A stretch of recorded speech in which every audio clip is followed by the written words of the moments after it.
你追求公平正义的心还在，你也希望万海案翻案，请你继续相信司法，相信自己，相信律师是社会主义法治建设当中不可或缺的一部分。根据张文京提供的线索，我们已经坐实了张文京、陈有才、钱波、吴小天等万海案重要证人的证词。已经有确凿的证据指向王玉、程子健涉嫌诬告万海，暴力威胁、贿买他人作伪证，务必将其尽快缉拿归案。童政官，立刻行动！是。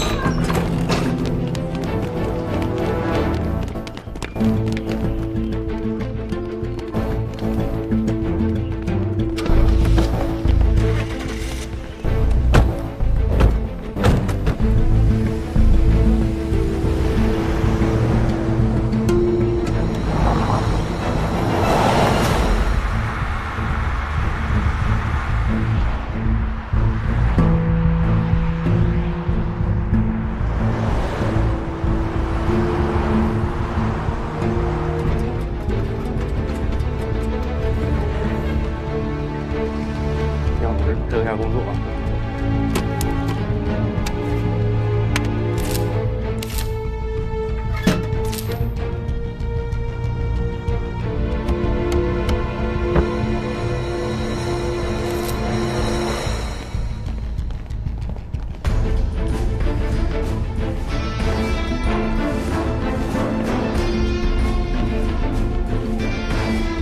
程子健，跟我们走一趟吧。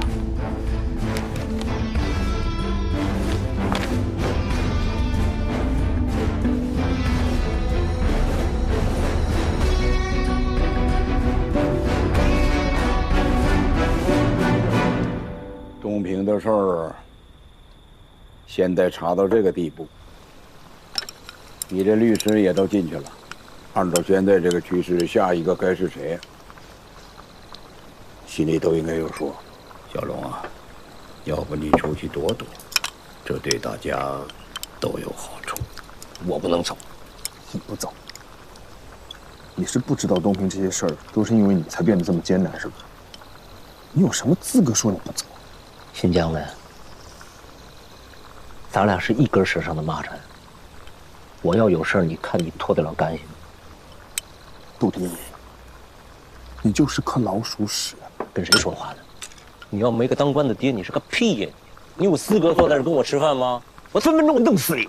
对呀，对呀，对呀！当年你们为了抢万海的矿，为了围猎我爸才对我下手，你当我真不知道啊？就是因为我有个当官的爹，我才认识你们呢。 拿这点钱花花。真没钱。手机呢？我真没带。给我翻翻。不是，我真没，我真没带。大哥，滚开！这啥？我说你小子不老实，给他长长记性。哎！干啥呢？我欺负人呢？跟你没关系啊！赶紧的滚啊！ 这是谁滚的啊？这是谁滚的？我就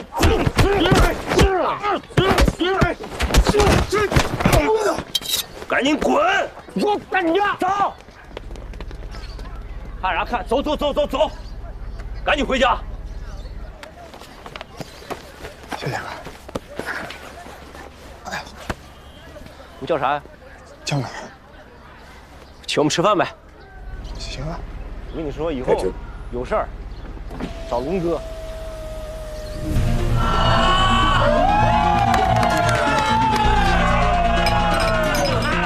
谢谢。这儿18岁了，可以不停喝酒了。今晚不醉不归，不醉不归。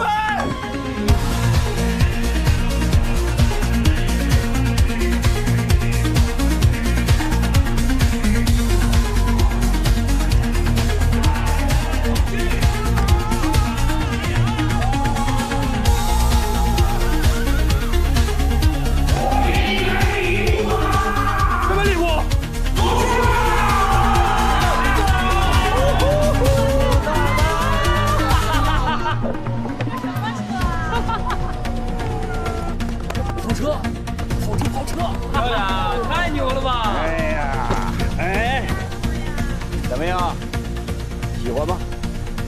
给我的。你看，那还能送谁呢？一点小意思。你是我亲叔。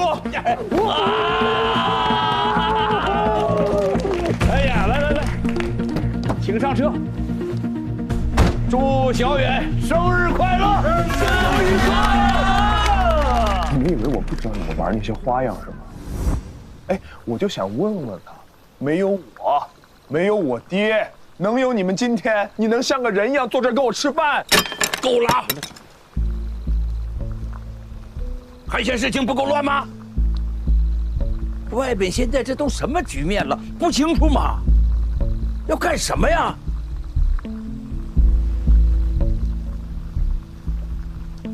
哎呀！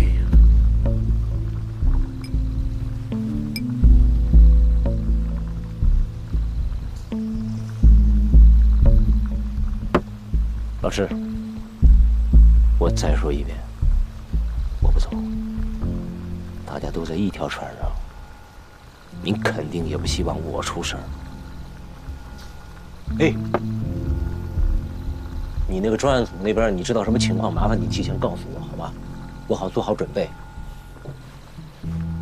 我爸现在真拿不到消息，还有个姐夫嘛，那也得他听我的呀。关我屁事儿啊！搞不定那是你的事儿啊！看他们家有多大本事吧。你真当专案组是我这开的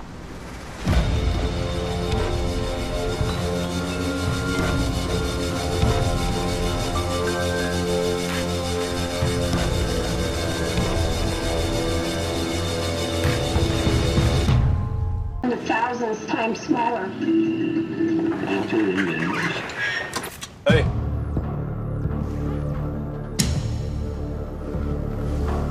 停电了吧？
病啊！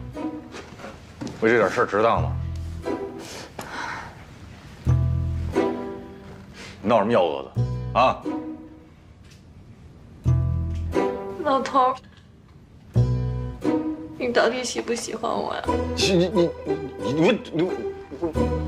你不这破玩意儿干什么？我干他妈干活呢。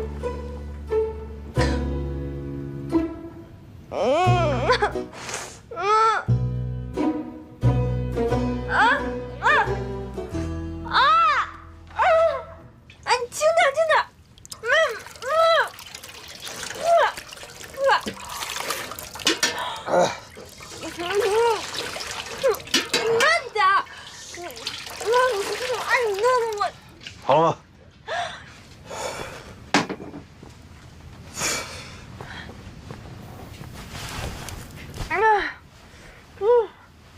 怎么这么辣？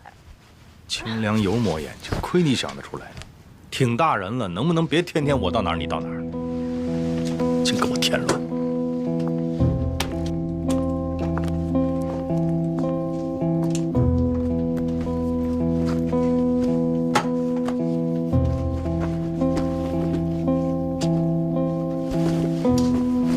我今天过生日，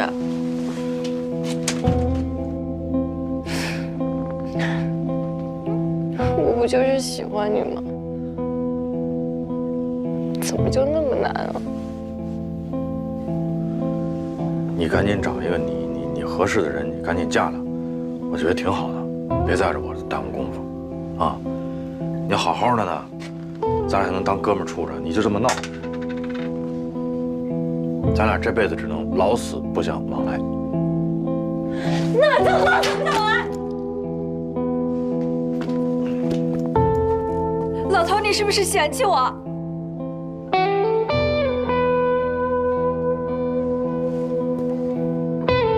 他有没有伤害你？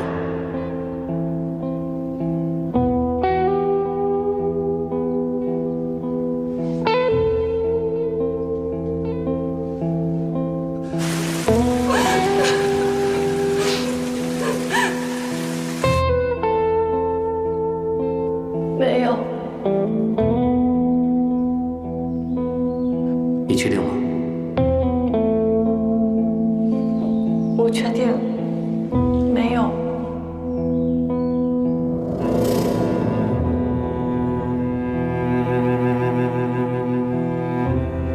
把袋子给我留。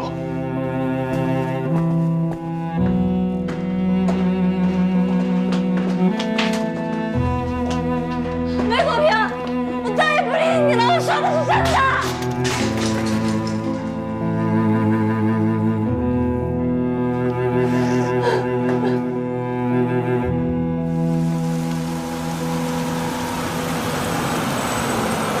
临江医学院站下车。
出租车。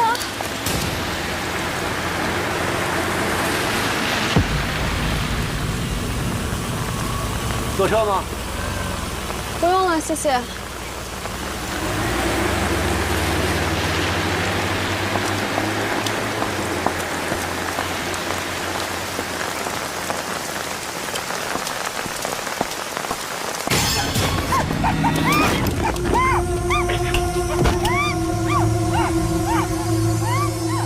我市气象台在凌晨2点发布了暴雪蓝色预警。今天6时，我市迎来了近10年来最大的降雪。到明天14时，宁江市将持续雨夹雪。降雪带来的降温和冰冻天气可能会影响您的出行，希望市民合理安排出行。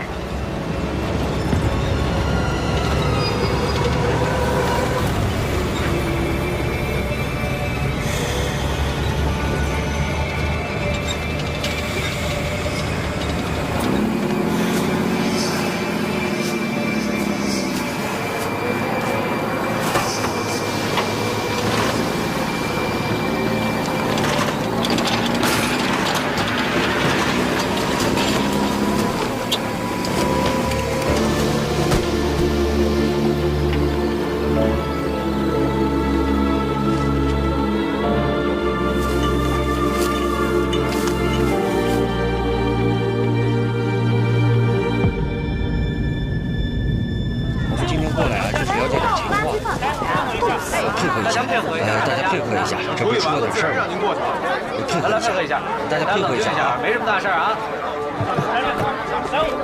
卫队，你可来了。怎么了？出大事了，不然不可能惊动你们。来，让一下。没什么大事，要支持一下，时间不会很长的，好不好？互相配合一下。包所，往后退，往后退。这是我们豆芽桥所所长包维强。大家好，来老，情况是这样，今天上午5点15分，我们辖区的一个环卫工人到所里来报的案，东西呢就是这垃圾箱里发现的，现在就在他家里搁着呢。什么东西？去看看吧。走，来走。来让一下，让一下，让一下。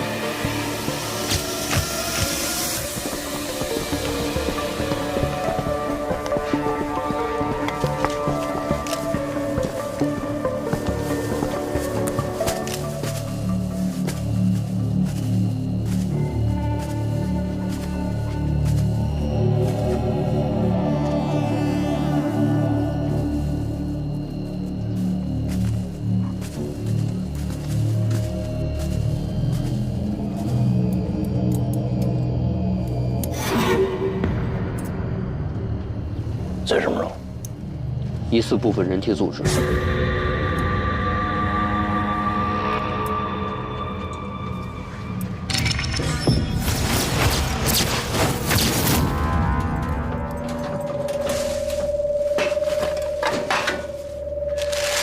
据说的这一片的清洁工讲，昨天晚上干活的时候，他在垃圾点里发现了一个黑色的塑料袋，包裹得很完整，不像是一般的生活垃圾。 因为以前也有人经常把食物不当做垃圾扔掉，所以他就把垃圾袋里的冻肉拿了回来。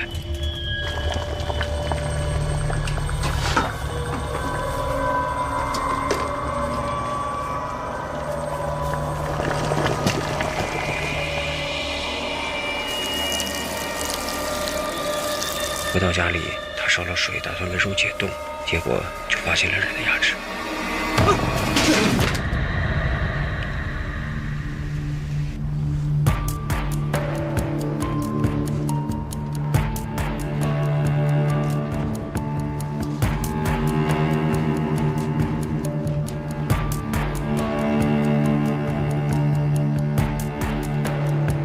二哥，2个组，3件事。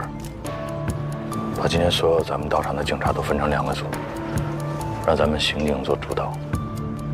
第一组把外围沿途所有的住户都摸一遍，问问他们说从昨天晚上到现在谁在这扔过东西。第二组把你们辖区内所有的这个垃圾箱赶紧封了吧，一个一个查。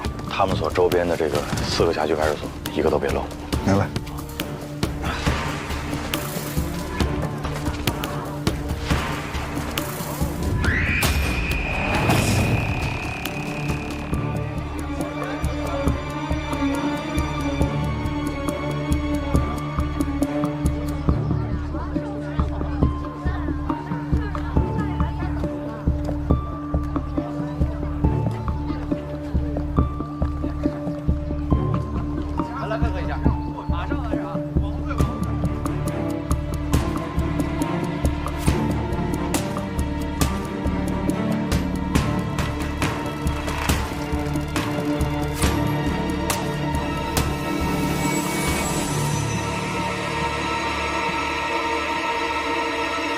卫队，又冒了，哪儿四坡路。 3队上车。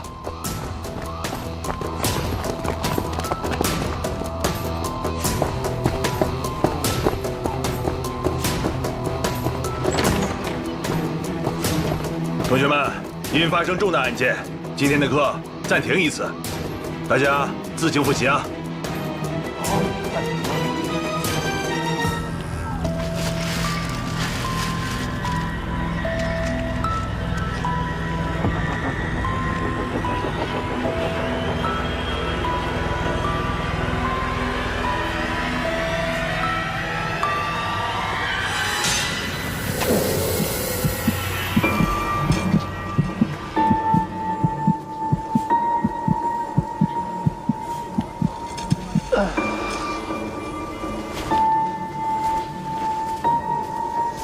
陈勇，去那边看看，了解情况。好，你跟我走。大姐，麻烦问一下，那段垃圾什么时候清的？我们一般是早晚各清理一次。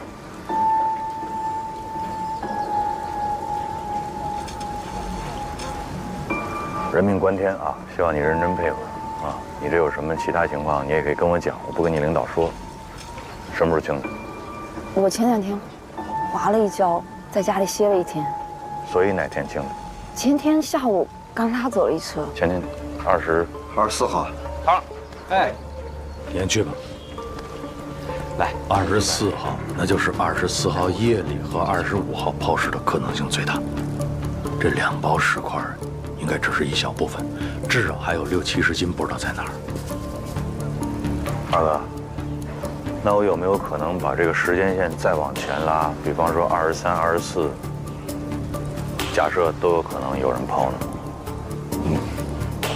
那如果要这样的话，那时候抛的会不会现在已经进垃圾处理站了？很有可能。那这垃圾这个，老包，哎，就整个咱们这一片这个垃圾啊，一般是归置到哪儿？哎呦，这样，我赶紧安排人去问。赶紧！这个包明显比刀牙桥那个包要重得多。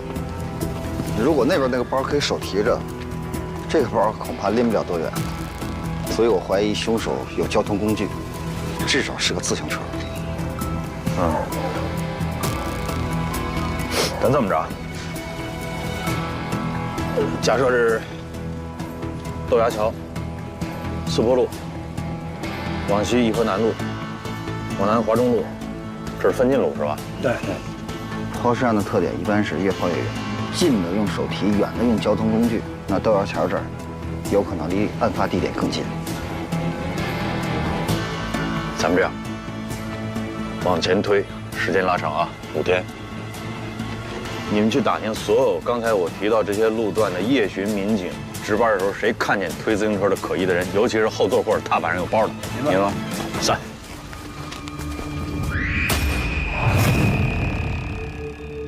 情况怎么样？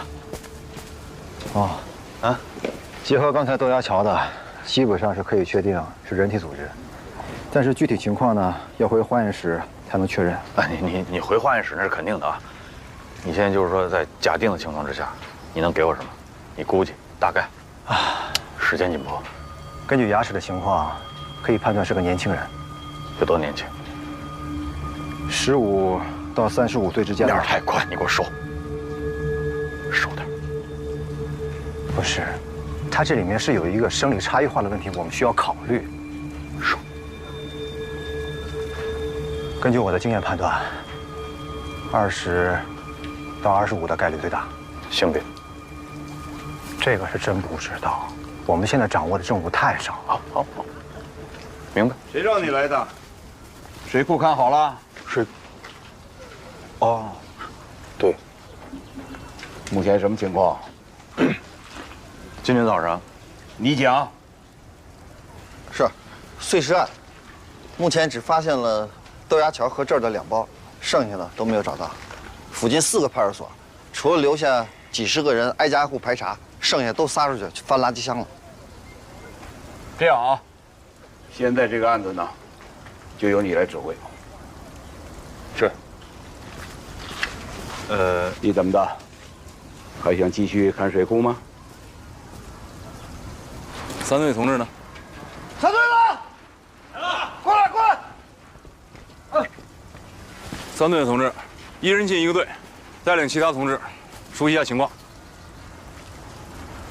别愣着了，行动！是。咱们去那边。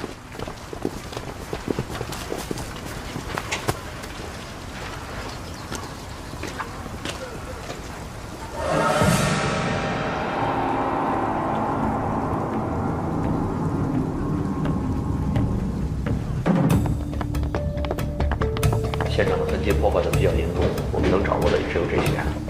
廖局，老顾，给你介绍一下，这位是在宁江组织学习的省警校刑事侦查学教授吴科，我们认识，好久不见，老吴。日子过得真快呀，10年了吧？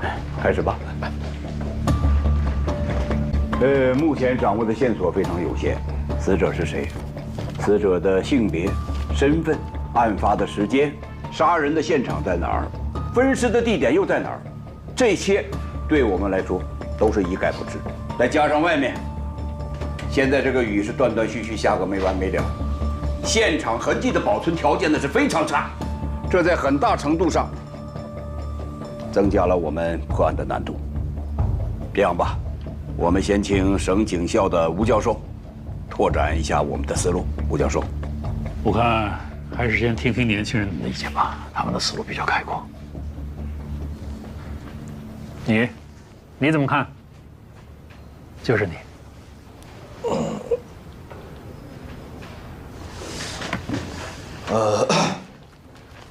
命案第一步应该先确定死者身份信息。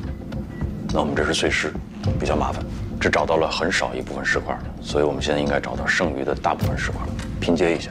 另外，同时呢，全市拉网，看看最近失踪人口情况，逐一核实比对，找到死者身份信息，再找他的社会关系，从内往外，核心到外延，这样的话应该离这个凶犯就不远了。还有什么补充的吗？细节肯定还会有很多，但是大方向跑不了。果然是办案经验丰富的老刑警，难怪你不用上我的课。这个案子的非常之处就在于，受害人不仅被分尸，而且尸体经过了高温蒸煮。以我们现在的技术条件，哪怕是我们在最短时间内找到了所有的尸块，也很难在短时间内迅速的比对出我们需要的受害者身份信息。那吴教授，您的意思？改变传统的由内向外的方法，用由外向内寻找尸源，当然是要继续做。可是现在不是工作的重点，重点应该是在宁江的周围布上一张大网。您是说要设卡是吗？对，不是。设卡的前提是我们应该先知道嫌疑人是谁，对不对？你现在鱼都不知道是谁，你就结这个网，你往哪撒？能不能先把嘴闭一下？听听吴教授怎么说。哎，他说的也对啊。单是设卡的话，那真是像大海捞针。但如果我们在织网的同时，想尽一切办法把这条鱼赶出来，那我们就有可能变被动为主动。各位领导同志们，你们想啊，如果这罪犯没跑，在家里边，咱们可以直接把他给堵在家里面。如果他耐不住性子要逃离，在这种仓促逃离的情况下，就是即便咱们抓不到他，这也会留下大量的痕迹，还有线索，是吧，吴大师？好啊，不是，那我们这个尸块还找是不找？谁不让你找了？不是老魏没说不让你找，是吧？咱们现在是主要找主攻方向。要分个主次，我分得清主次，我听明白了。我们找尸块这肯定是次的，问题是次的，你们能给我多少人？谁说你是次要的了？你听人家把话说完行吧？我认为首先我们要满足这个排查、设卡的警力布置，剩下的全都给你。那可以。好啊。宋哲，说一下人员具体怎么安排的？是这样，我们全市干警现在能动用的不到200人。我这边要是拉网排查，最少需要150人。我那50也给你算了呗。真的，200人设卡拦，然后人没到的时候，你们直接把那个垃圾箱替我也翻了，不完了吗？哎，你干什么去啊？我会没开完呢？不是，这个会我看明白了。我要再开下去的话，我3大队的人都保不住了，对吧？西瓜反正已经有人捡了，芝麻你们还捡不捡？芝麻不但要捡，1粒都不能给我少，知道吗？3队保证完成任务。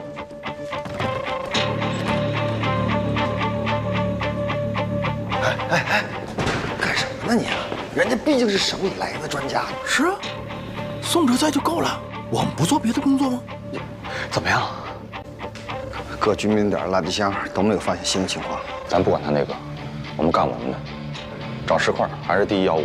所以垃圾中门呢必须得找，再不找来不及了。几位领导，我问一下啊，因为每天离开咱们宁江的人比较多，我们怎么才能迅速判断出谁是凶手呢？这种程度的分尸，其实是很难办到的。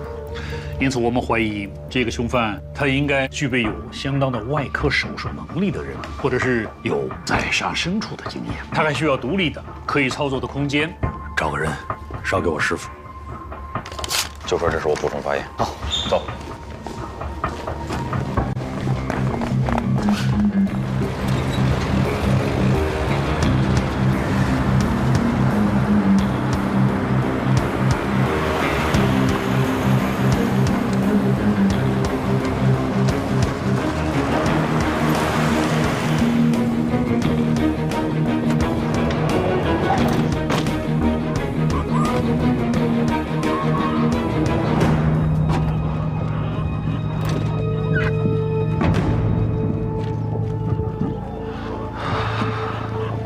就咱们3队，一个都不给多配。他们那么多人，凭什么呀？凭什么？人多也不一定就强，是吧，二哥？你别说150、200，你2000、2万个人给宋哲，他也不见得能逮着嫌疑人。有的时候，真理往往就是掌握在少数人手里，对吧？是对。走吧。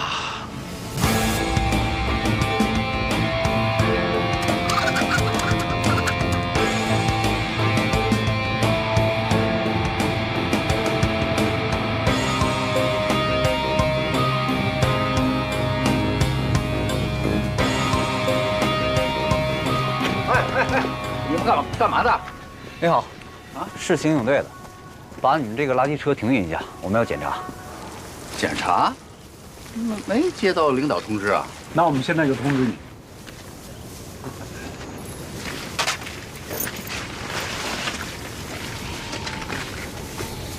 你们几位真的要搜这里？是。确定吗？确定。真的？真的。这我得劝你们几个。哎，您就开门吧。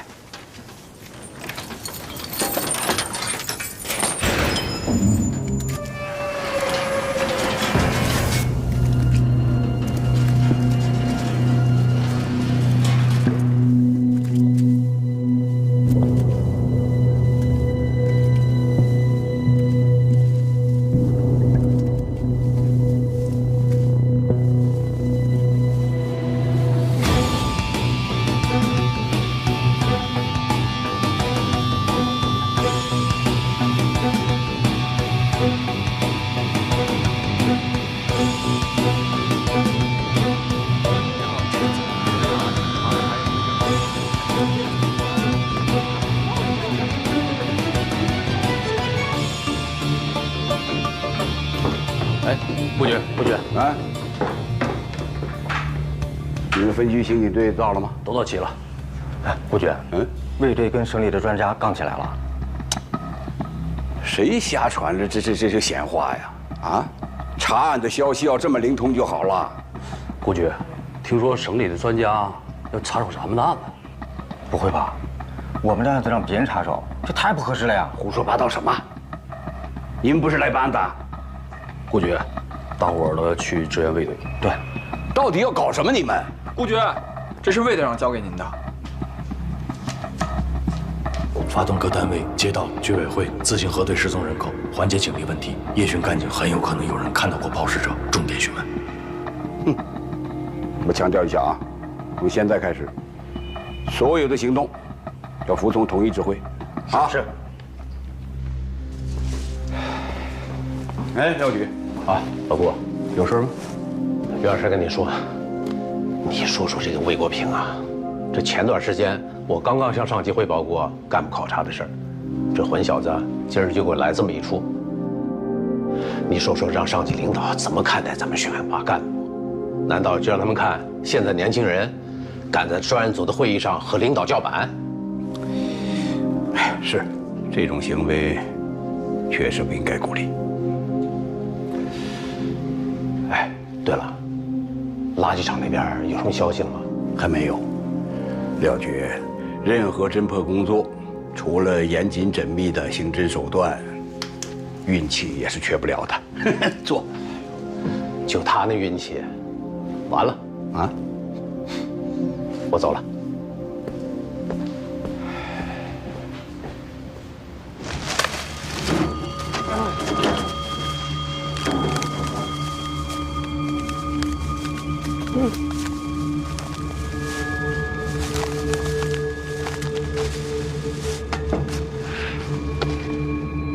这里边能有尸块啊？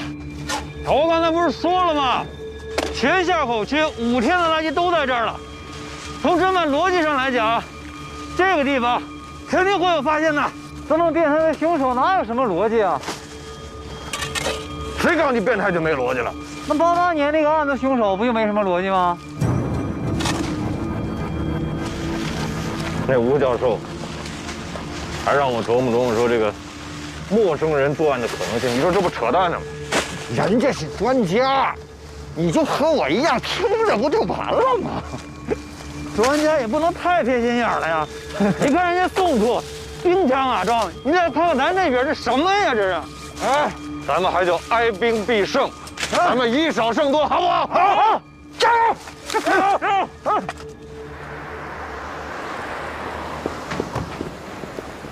哎，顾局，我正好要找您。现在这么一个情况，现在尸块啊没找全，有2种可能：一是他们已经抛完了，咱们没有找到；第2种呢是还没有抛完。如果是第2种情况的话，他就要急于的出手，我们可以引蛇出洞。引蛇出洞啊？那你是想梦中捉鳖了？对，小子可以呀。哼，那就按照你自己的想法，大胆做就是了。不是，这是吴教授的建议。是咱们的案子，还是人家的案子？当然是咱们的。咱们的案子，你现在有没有自己的主张？有是有，但是我是觉得人家毕竟是专家呀，又是教授，听听人家的意见没什么坏处。优柔寡断、磨磨唧唧的，你自己又不是没有这个能力，是不是？记住喽，越是在关键的时刻，越要自信。在这一点上，魏国兵就比你强，但是他是太过了，你是太软了，2个人都不到位。我告诉你，一个案子的主办人，在听取别人意见的同时，更要结合自己的调查，拓展自己的思路。关键的时候，要命的当口，果断的下判断，知道吗？是，干活。哎，瞧你这点出息！是。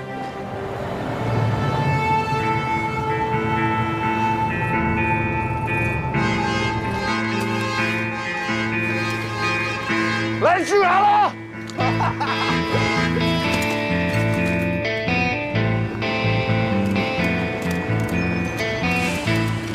高云啊，说，高云啊，除了总厂保卫处的同志，还有1分厂、2分厂、3分厂。好家伙，这家底全折腾过来了，还是咱们工人有力量啊！对，保卫人民生命财产，怎么能少了我们呢？你这次就是不求助，顾师傅早就跟我交代了，他是很心疼你的。给大家下任务吧。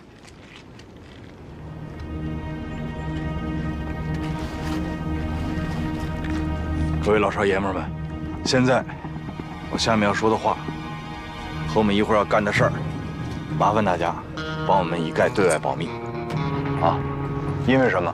近期发生了一起恶性案件，所以我们现在要请大家帮忙的是，进到这个垃圾堆里，帮我们寻找到人体组织。尸块吗？没错，就是尸块。以及找到尸块周边的东西，因为这些东西都跟案件有牵连。时间紧，任务重。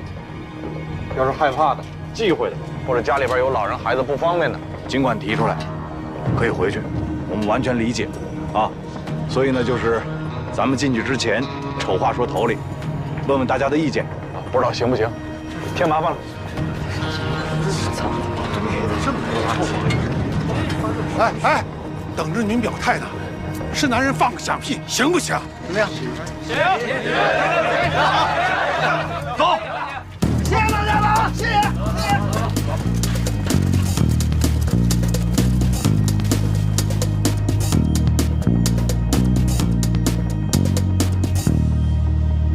宋总，哎，新的讯问笔录啊，去吧。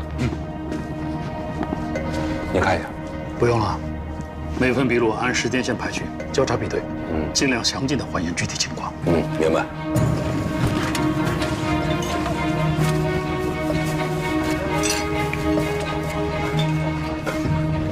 你这查过的混在没查的里边，这也没地方。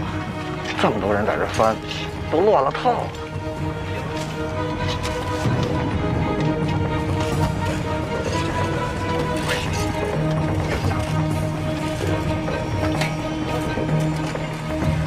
大哥，这什么地方？112厂，早倒闭了。哦。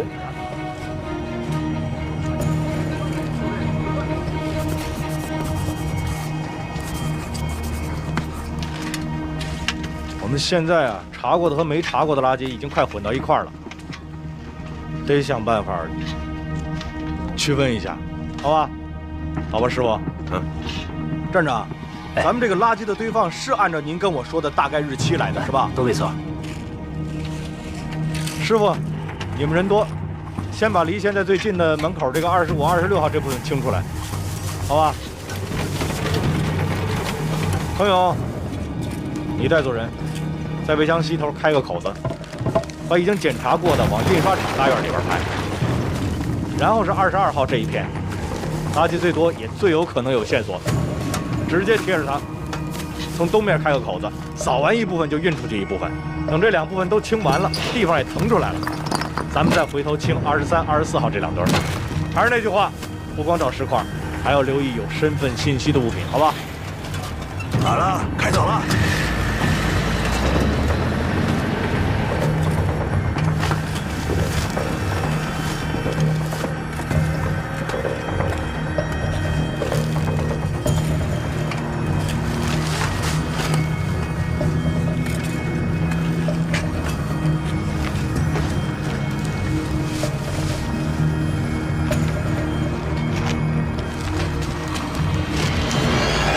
别动！后撤！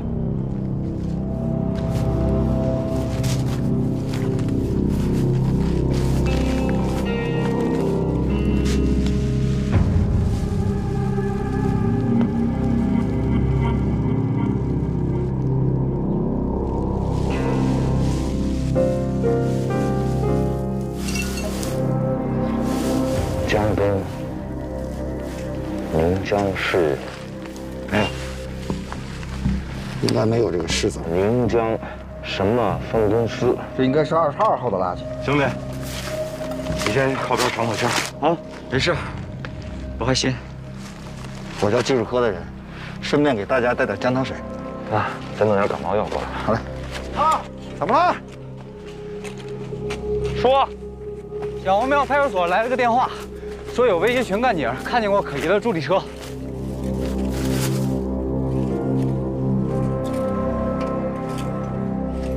大哥，哎，我跟他去一趟，你把这套看好了。好嘞，赶紧让技术过来。离开那会儿，这个东西现在谁也不许动，明白吗？我们这片啊本来就很偏，过了晚上10点，马路上基本上就没什么人了。22号夜里吧，那时候雨刚停，我正好在马路对面处理一个醉汉的事儿，然后我就看见一个人骑了一辆助力车，从这条路往上面走了。踏板上还放了一个桶。那个时候我把醉汉的事处理完，我又看见他从那儿出来了，大概是3点多1点吧。他去哪儿了？哦，往那边，往那边去了。哦，奔市区了。对对。当时他看见你了吗？应该是看见了。啊，你穿制服了？穿了。好，添车了。哎，感谢，辛苦，谢谢。这里边再查查去。这里头查？不是头，你是怎么断定他是过来抛尸，不是住在这附近的人啊？人刚才怎么说的？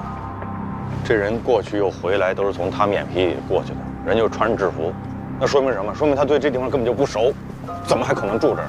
啊，对了，头。这里头所有的垃圾桶，派出所的同志全都翻遍了，结果呢，啥都没有。就像你说的，他可能对这地不熟，没找到垃圾桶，他就没抛，带着东西就走了。你真觉得这是垃圾吗？能带来带去的跑？那就算那里头有啥，你不会认为就凭咱俩就能把东西翻上，不回队里？你现在啊，帮我一忙，啊，做好一件事，啊。这啥事儿？把嘴闭上。好。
3条路走哪条？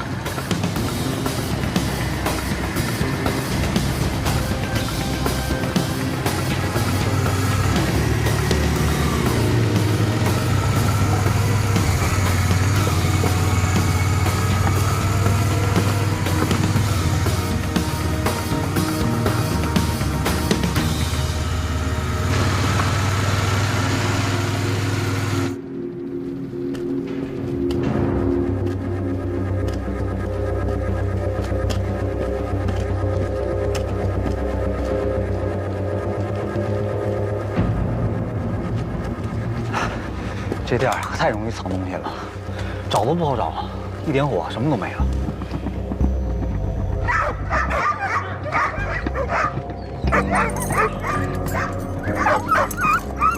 你们怎么知道的？那天晚上狗一直叫了好长时间，就一直冲着那个大门外面叫的。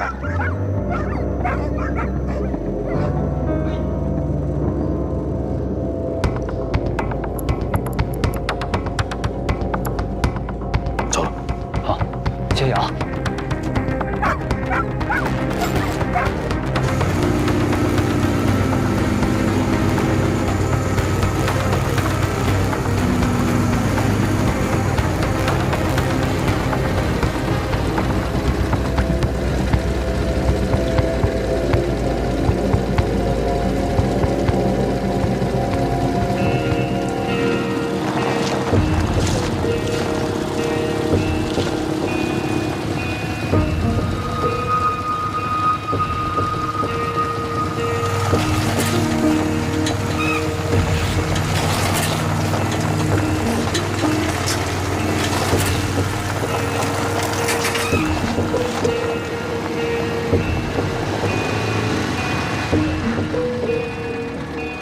屁股都给我颠碎，这上面这么大雪，这下面咋这么快停了呢？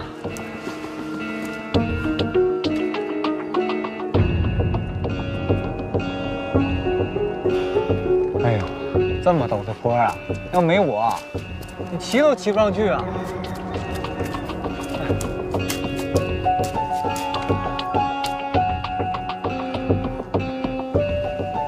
这没有车能走的路了。他再提着重物，要我是他的话，很有可能就把东西直接抛这儿来了，应该就在这附近。啊？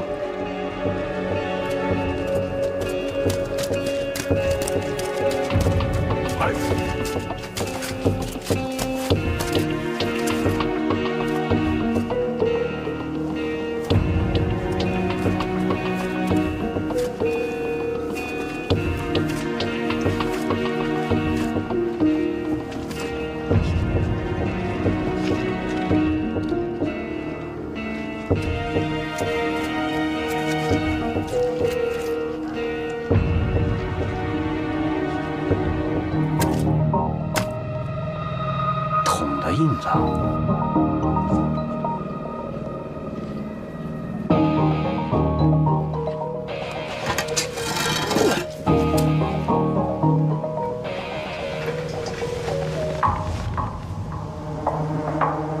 把东西扔到这儿，这东西已经很重要啊！下去看看。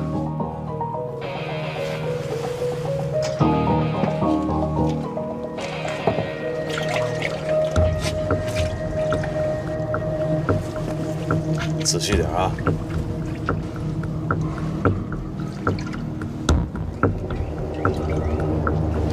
一寸一寸摸。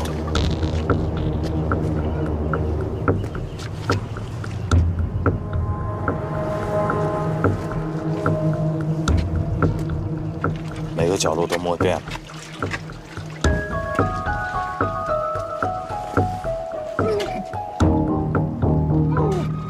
摸着了。不管摸着什么都别吐里边啊！忍着点。